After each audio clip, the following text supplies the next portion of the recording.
Hello, this is Frank Neely from HeartlandDiaryUSA.com, bringing you news every conservative can use. Subscribe to my YouTube channel to stay up to date. Well, today, Jerry Nadler put together his House Judiciary Inquisition to try to burn William Barr at the stake. Unfortunately, William Barr came prepared. So, what you're about to see is Representative Steve Chabot of Ohio giving Attorney General Barr a chance to actually respond to some of the idiotic comments made by Nadler and other Democrats, and in which he pointedly explains that burning a U.S. courthouse is not a peaceful demonstration. This is it. Mr. Attorney General, would it be accurate to say that it's this administration's responsibility, and of course you're part of the administration, to see that federal laws are upheld and that the federal property is secure and safe and protected? Is that correct? That's right, Congressman. They're sort of distinct missions. One mission is to enforce federal law.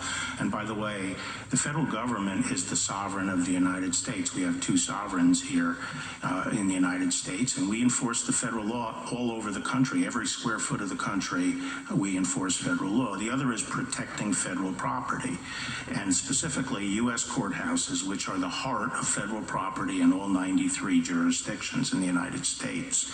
And we have the obligation to protect federal courts, and the U.S. Marshals specifically have been given that obligation. Federal courts are under attack. Since when is it okay to try to burn down a federal court? If someone went down the street to the Prettyman Court here, that beautiful courthouse we have right at the bottom of the hill, and started breaking windows and firing industrial-grade fireworks in to start a fire, throw kerosene balloons in and start fires in the court, is that okay? Is that okay now?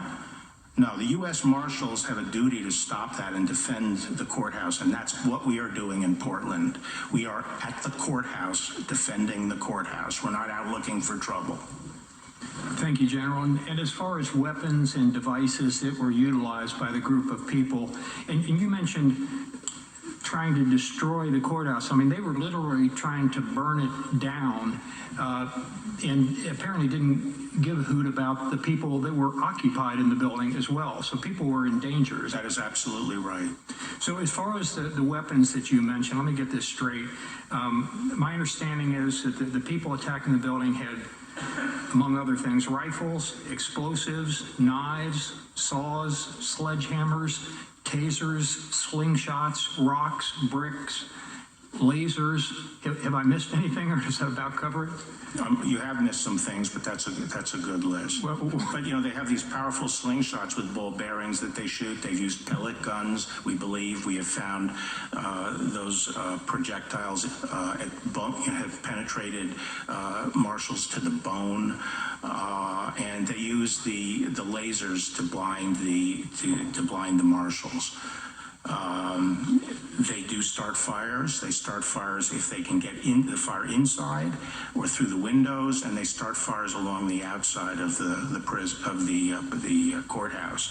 When the marshals come out to try to deal with the fire, they're assaulted. General, if local elected officials, mayors and city councils and governors did their jobs and kept the peace, would it even be necessary for federal law enforcement personnel to be there in the first place?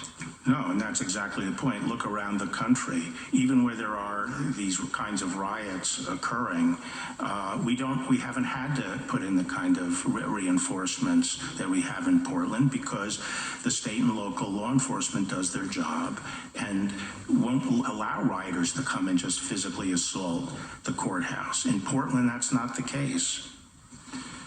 General, some have derisively referred to these law enforcement personnel as stormtroopers and worse. Does that accurately describe them, or would you like to set the record straight? No, they're obviously not stormtroopers. You know, normally we would have a group of deputy marshals in a court that would be, in business suits and ties or regular civilian dress. Those would be the deputy marshals as the protective force for the court. But after almost a month of rioting in Portland, we sent in, I think it was around the 4th of July timeframe, we sent in about 20 special operations marshals. And those are tactical teams that are able, are padded and protected so they could deal with this kind of thing. Up until last week, I was told we had our stormtrooper from the Department of Justice amounted to 29 marshals in the courthouse. 29 marshals. As of until recently increased, I think there were 95, I was told, 95 DHS and Federal Protective Service and other DHS officers trying to protect the courthouse and 3 other buildings. That's what we're trying to do. We're trying to protect federal functions and federal buildings, which are a very small part of the city, but the rioters go at them, and we have gradually increased our numbers there to try to protect those facilities. If the state would come in and keep peace on the streets in front of the courthouse, we wouldn't need additional people at the courthouse. Thank you, General.